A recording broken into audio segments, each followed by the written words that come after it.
Hello दोस्तों, स्वागत है आपका आपके अपने यूट्यूब चैनल स्टडी विथ एजे में। इसमें आज की वीडियो में हम देखते हैं आपकी एड ग्रेड अभ्यास पुस्तिका जो आपकी सामाजिक विज्ञान विषय की है और कक्षा छठवीं के बच्चों के लिए आई हुई नई वर्कबुक है दोस्तों।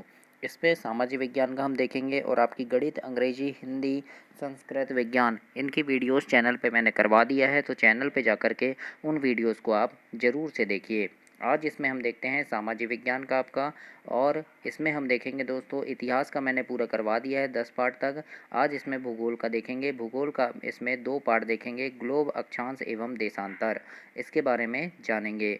ये आपकी नई वर्कबुक है और इसमें काफ़ी सारे बदलाव हुए हैं, तो उन बदले हुए प्रश्नों के साथ आइए देखते हैं अध्याय 2 ग्लोब, अक्षांश एवं देशांतर, इसके बारे में जानते हैं। दोस्तों चैनल को सब्सक्राइब करना, वीडियो को लाइक ज़रूर कीजिएगा। और आइए देखते हैं प्रश्न नंबर 1 में लिखा है इसमें, स्थान अ ग्रीनविच से 15 अंश पश्चिम में स्थित है। अगर ग्रीनविच सुबह 8 बजे हैं तो स्थान अ पर क्या समय होगा, यानी कोई स्थान है अ नाम दे दिया है उसको, वहाँ पर अगर यानी ग्रीनविच पर सुबह के 8 बजे हैं तो उस स्थान पर क्या हो, कौन सा समय होगा। तो बी नंबर आपका सही आंसर होगा, क्योंकि 1 घंटा पहले रहता है तो ये सुबह के 7 बजेंगे, है ना, 1 घंटे पहले का समय रहता है, तो सुबह 7 बजे आपका सही आंसर होगा। तो इस प्रकार से एक प्रश्न नंबर 1 का उत्तर आपको लिखना है। इसके बाद प्रश्न नंबर दूसरा है, पृथ्वी को अपने अक्ष पर एक अंश घूमने में कितना समय लगता है। तो इसमें लगता है दोस्तों 4 मिनट का समय, तो डी नंबर आपका सही आंसर होगा। डी नंबर में है 4 मिनट। तो एक अंश घूमने पर, याद रखना कभी पूछे कि पृथ्वी को एक अंश घूमने पर कितना समय लगता है, तो 4 मिनट का समय लगता है। प्रश्न नंबर 3 में पूछा है, अगर भारत के प्रातः 11 बजे हैं, भारत में प्रातः 11 बजे हैं तो उस समय लंदन में क्या समय होगा। तो उस समय लंदन में होगा दोस्तों प्रातः के 5:30 होंगे। तो ए नंबर आपका इसमें सही आंसर है, यानी सुबह के 5:30 हुए होंगे, 5:30 बजेगा जब भारत में 11 बजता है उस समय लंदन में। तो याद रखना प्रश्न नंबर 3 का उत्तर होगा 5:30 सुबह के। प्रश्न नंबर चौथे में पूछा है, 23/1/2 मतलब 23.5 अंश उत्तरी अक्षांश से 23.5 अंश दक्षिण अक्षांश के मध्य में ताप कटिबंध पाया जाता है। कौन सा ताप कटिबंध पाया जाता है, तो उष्ण कटिबंध पाया जाता है। तो इसमें ए नंबर आपका सही उत्तर हो जाएगा, उष्ण कटिबंध। आगे देखते हैं 5वें नंबर का प्रश्न है, प्रश्न नंबर 5। इसमें लिखा है, ग्लोब की कोई 2 विशेषताएं लिखिए। तो इसमें हम लिख सकते हैं कि ग्लोब पृथ्वी का एक नमूना है, जिस पर सारी चीज़ें दी रहती हैं ना, तो ग्लोब पृथ्वी का एक नमूना है, ऐसा लिख देंगे। और दूसरा लिख देना, ग्लोब पर देश, महासागर, नदियों आदि को दर्शाया गया है। इस प्रकार से आपको कोई 2 विशेषताएं 5वें प्रश्न में लिखनी है, तो ऐसे आप इसे कंप्लीट करेंगे। इसके बाद प्रश्न नंबर 6 में देखते हैं, 6वां प्रश्न है, पृथ्वी का आकार ध्रुवों तथा मध्य में कैसा है। तो उत्तर में लिखिएगा कि पृथ्वी का आकार ध्रुवों पर चपटा है एवं मध्य में उभरा हुआ है। इस प्रकार से आपको प्रश्न नंबर 6 के उत्तर में लिखना है।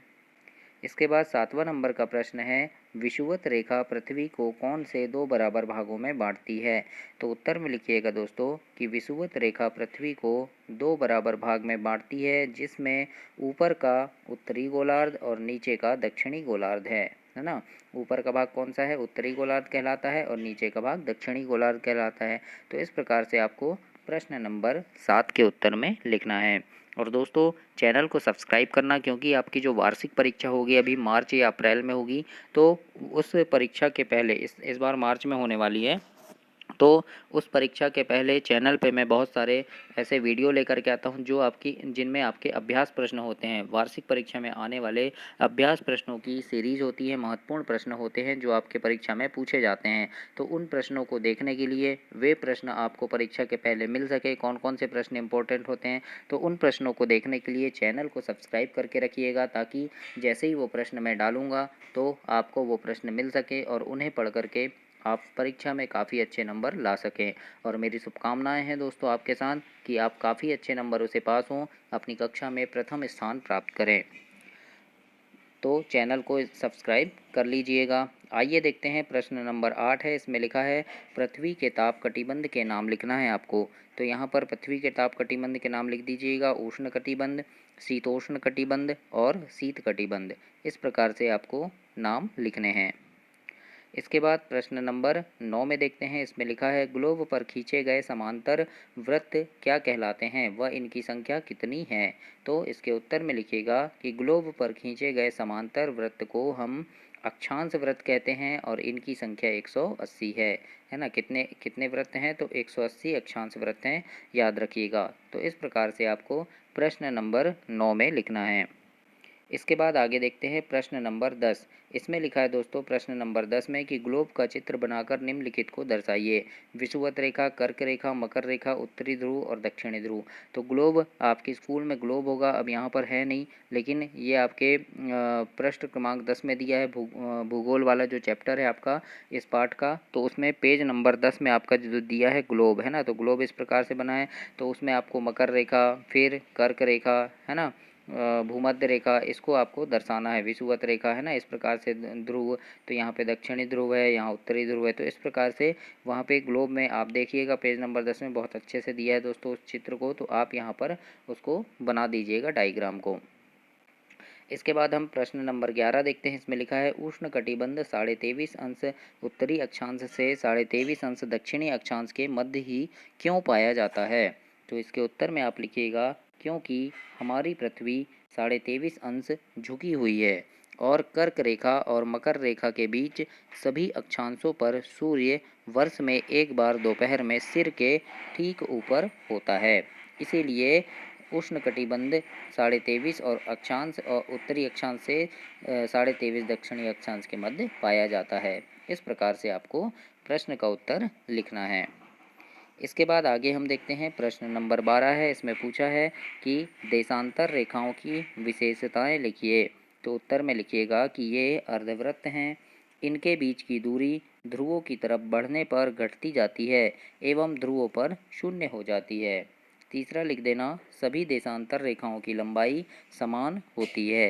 इस प्रकार से आपको प्रश्न नंबर 12 का उत्तर लिखना है। आगे देखते हैं प्रश्न नंबर 13 है। इसमें पूछा है ग्लोब से किसी स्थान की स्थिति का पता कैसे लगाया जा सकता है। तो उत्तर में लिखिएगा कि ग्लोब से किसी स्थान की स्थिति का पता लगाने के लिए हमें उस स्थान के अक्षांश एवं देशांतर की सही जानकारी होनी चाहिए। इस प्रकार से आपको लिखना है, क्योंकि अक्षांश और देशांत है ना, अक्षांश रेखा और देशांत रेखा की आपको सही जानकारी होगी तभी आप किसी भी स्थान का पता लगा लेंगे। तो इस प्रकार से आपको प्रश्न नंबर 13 के उत्तर में लिखना है। 14 नंबर का प्रश्न है। इसमें पूछा है मानक समय से क्या आशय है, भारत में मानक समय कितने देशांतर से माना जाता है। तो उत्तर में लिखिएगा कि देश के मध्य भाग से होकर गुजरने वाली किसी देशांतर के स्थानीय समय को देश का मानक समय कहते हैं। जो मध्य से गुजरती है उसके जो स्थानीय समय है उसको देश का मानक समय कहते हैं। और भारत में 82.5 अंश को मानक देशांतर माना जाता है। इस प्रकार से आपको प्रश्न नंबर 14 के उत्तर में लिखना है।